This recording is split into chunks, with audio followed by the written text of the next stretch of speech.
Please welcome the 46th President of the United States of America, Joe Biden. John, how are you? Please, sit down.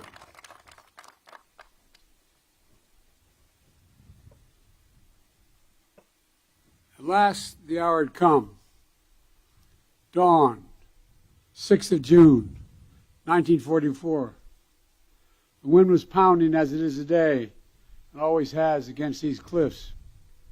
225 American Rangers arrived by ship, jumped into the waves, and stormed the beach. They could see, all they could see was the outline of the shore and the enormity of these cliffs. And I'd like to look, I know I'll get in trouble with the Secret Service if I go to the edge and look over, but think of those cliffs as my host just showed me. That's what we're standing on top of. They could hear, all they could hear was the crack of bullets hitting ships, sand, rocks, hitting everything. All they knew was time was of the essence. They had only 30 minutes to eliminate the Nazi guns high on this cliff. Guns that could halt the Allied invasion before it even began. But these were American Rangers. They were ready.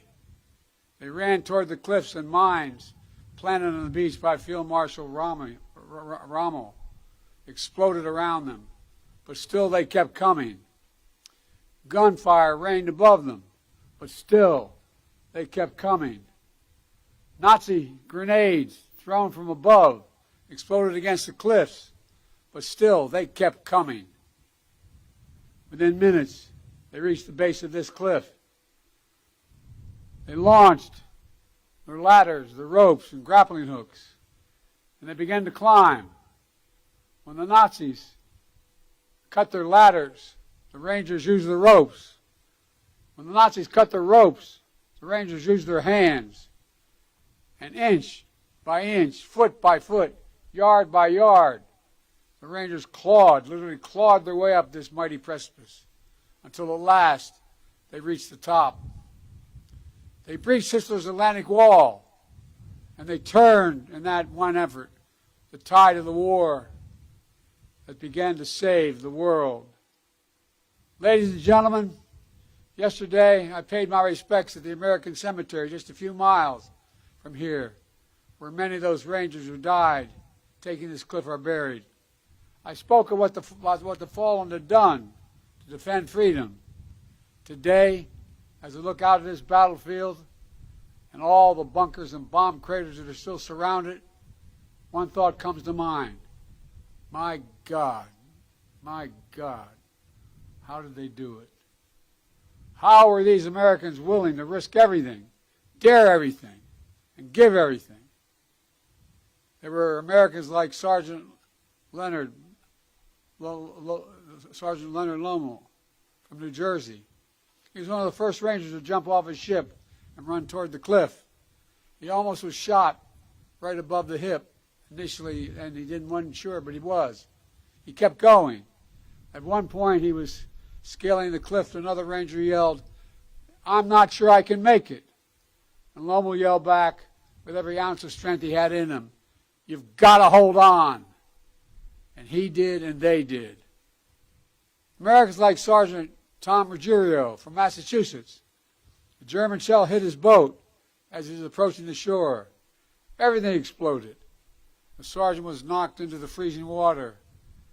And as he told it, he began to utter a prayer. "Dear God, don't let me drown. I want to get in and do what I'm here and supposed to do." Americans like Colonel James Rudder, Texas. When the military asked for a battalion for this daring mission, he raised his hand and said, "My Rangers can do the job." He knew their capacity. He knew the strength of their character. A few days after they scaled this cliff, he wrote a condolence letter to a mother of one of the Rangers who gave his life here. And that letter said, "A country must be great to call for the sacrifice of such men. A country must be great to call for the sacrifice of such men. And Americans like John Wardell from New Jersey. John is here. John, we love you, man. Thank you for all you've done.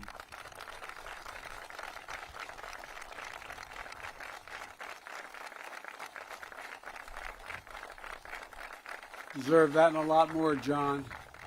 Just 18 years old, he deployed to this cliff to replace the surviving Rangers on that D-Day invasion.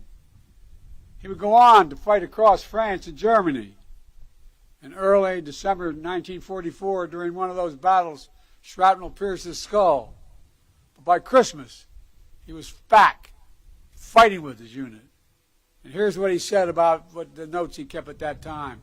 He said, knowing that my buddies and I always looked out for one another. That's why he came back. That's why he fought so hard to get back. He always looked out, and his buddies looked out for one another. When we talk about democracy, American democracy, we often talk about the ideals of life, liberty, pursuit of happiness. What we don't talk about is how hard it is. How many ways we're asked to walk away, how many instincts are to walk away. The most natural instinct is to walk away, to be selfish, to force our will upon others, to seize power, never give up. American democracy asks the hardest of things, to believe that we're part of something bigger than ourselves. So democracy begins with each of us. It begins when one person decides there's something more important than themselves. When they decide the person they're serving alongside of is someone to look after. When they decide the mission matters more than their life. When they decide that their country matters more than they do. That's what the Rangers at Pointe du Hoc did. That's what they decided. That's what every soldier and every Marine who stormed this beaches decided. A feared dictator had conquered a continent, had finally met his match. Because of them, the war turned. They stood against Hitler's aggression. Does anyone doubt that they would want America to stand up against Putin's aggression here in Europe today? They stormed the beaches alongside our allies. Does anyone believe these Rangers would want America to go it alone today? They fought to vanquish a hateful ideology in the 30s and 40s. Does anyone doubt they wouldn't move heaven and earth to vanquish hateful ideologies of today? These Rangers put mission and country above themselves. Does anyone believe they would exact any less from every American today? These Rangers remembered with reverence those who gave their lives in battle. Could they or anyone ever imagine that America would do the same, wouldn't do the same? They believed America was the beacon to the world. I'm certain they believed that it would be that way forever. You know, we stand today, where we stand was not sacred ground on June the 5th. But that's what it became on June the 6th. The Rangers who scaled this cliff didn't know they would change the world. But they did. I've long said that history has shown that ordinary Americans can do extraordinary things when challenged. There's no better example of that in the entire world than right here at Pointe du Hoc. Rangers from farms and cities in every part of America, from homes that didn't know wealth and power. They came to a shoreline that none of them would have picked out on a map. They came to a country many of them had never seen, for a people they had never met. But they came. They did their job. They fulfilled their mission. And they did their duty. They were part of something greater than themselves. They were Americans. I stand here today as the first president to come to Pointe du Hoc when none of those 225 brave men who scaled this cliff on D-Day are still alive. None. But I'm here to tell you that with them gone, the wind we hear coming off this ocean will not fade. It will grow louder. as we gather here today, it's not just to honor those who showed such remarkable bravery on that day, June 6, 1944. It's to listen to the echoes of their voices, to hear them, because they are summoning us, and they're summoning us now. They ask us, what will we do? They're not asking us to scale these cliffs, but they're asking us to stay true to what America stands for. They're not asking us to give or risk our lives, but they are asking us to care for others in our country more than ourselves. They're not asking us to do their job. They're asking us to do our job, to protect freedom in our time, to defend democracy, to stand up aggression abroad and at home, to be part of something bigger than ourselves. My fellow Americans, I simply refuse to believe that America's greatness is a thing of the past. I still believe there's nothing beyond our capacity in America when we act together. We're the fortunate heirs of the legacy of these heroes, those who scale the cliffs of Pointe du Hoc. But we must also be the keepers of their mission, the bearers of the flame of freedom that they kept burning bright.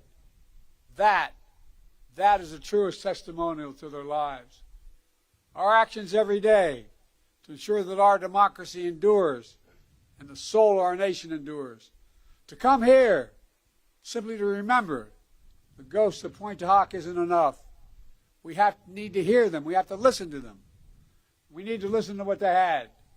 We need to make a solemn vow to never let them down. God bless the fallen. God bless the brave men who scaled these cliffs. May God protect our troops. God bless America.